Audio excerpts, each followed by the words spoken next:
começou naquela quinta-feira, 11 de dezembro de 1952.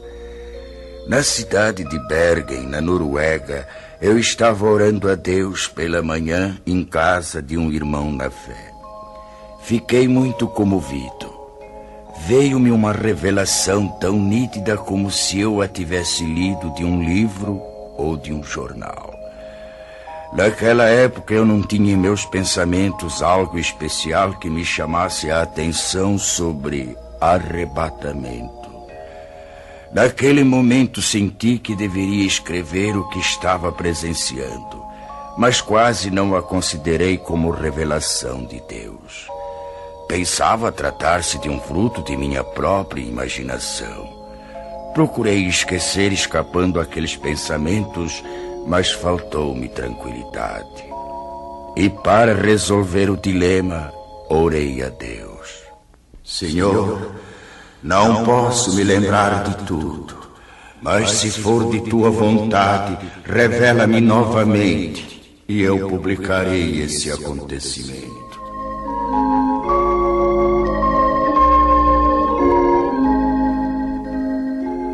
Passaram-se 2 semanas. Numa noite, por volta das 22 horas, voltei a ver claramente pela segunda vez a revelação. Não tive mais dúvidas. Apanhei lápis e papel. Comecei a anotar os acontecimentos segundo iam se desenrolando diante de mim. Assim escrevi até 1h da madrugada. Estava já cansado e não suportando mais por causa dos meus 79 anos de idade. Orei a Deus pedindo que me deixasse descansar e que, se fosse de sua vontade que eu escrevesse tudo aquilo, que me permitisse ter a continuação da revelação no dia seguinte. E fui me deitar logo adormecendo.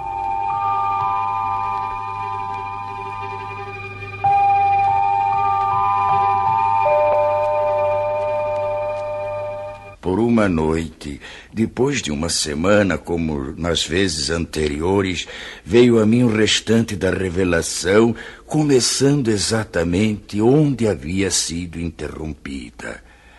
Esta é a descrição de como veio a mim a revelação de Deus.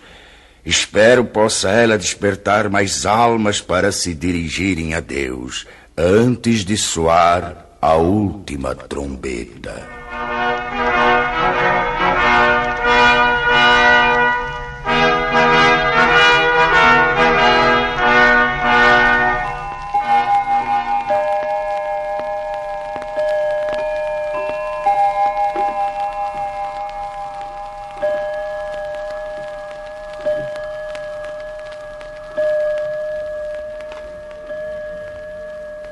Nove horas da manhã.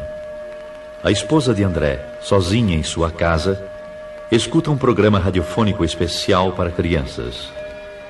Ela aprecia tais programas, pois sempre falam sobre a palavra de Deus. Ela fica contente em saber que muitas crianças podem ouvir a palavra do Senhor, e conforme pensava ela, isso era mesmo muito bom, desde que fosse tomado cuidado de não fanatizar as crianças. 5 minutos depois, o programa é cortado bruscamente para uma notícia de última hora. Interrompemos as nossas transmissões para informar que recebemos de Oslo, nossa capital, notícias urgentes de que a cidade se encontra em pânico. E atenção para mais este informe. Oslo, urgente. Informa-se da central de polícia que algo misterioso aconteceu. Não se pode calcular o número de pessoas, tanto menores como de adultos, que desapareceram de repente sem deixar o mínimo vestígio para as autoridades. A nossa polícia não está podendo explicar o porquê desse acontecimento, nem sobre os desaparecidos.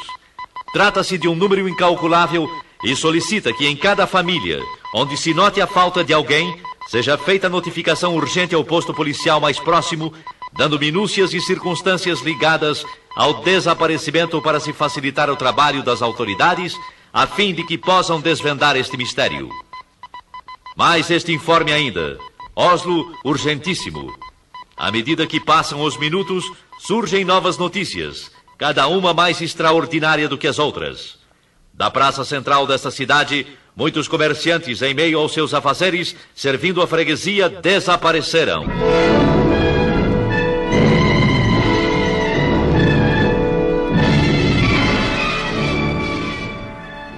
O noticiário contava que um freguês de uma casa de floricultura relatou aos policiais que... Quando eu estava pagando a despesa das minhas compras, o negociante que estava trocando dinheiro sumiu. Sumiu sim, senhores. Sumiu e não se sabe para onde. Eu notei apenas que ouvi umas palavras semelhantes a... Glória a Jesus! Glória a Jesus! Glória a Jesus! E então eu não vi mais o negociante. Eu cheguei a esfregar os olhos. Aquilo era inacreditável. Tudo então parecia só uma leve neblina. Mas eu não tinha mais nada para ver.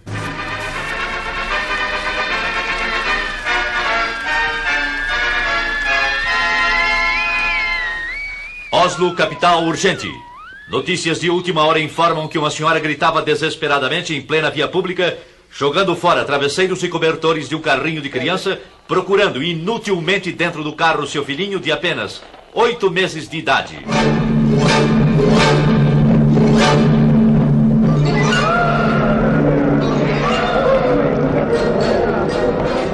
Meu filho! Oh, meu filhinho! Onde está ele? Socorro! Ajudem-me! Alguém roubou meu filho! Ele estava há pouco deitadinho dentro do carro e já não está mais! Socorro! Meu filhinho desapareceu! Onde está a polícia? A polícia, entretanto, estava lá. Para quê? Que poderia fazer? Não é este o primeiro caso, senhoras e senhores ouvintes. De todos os lados surgem pessoas clamando pela ação policial, solicitando auxílio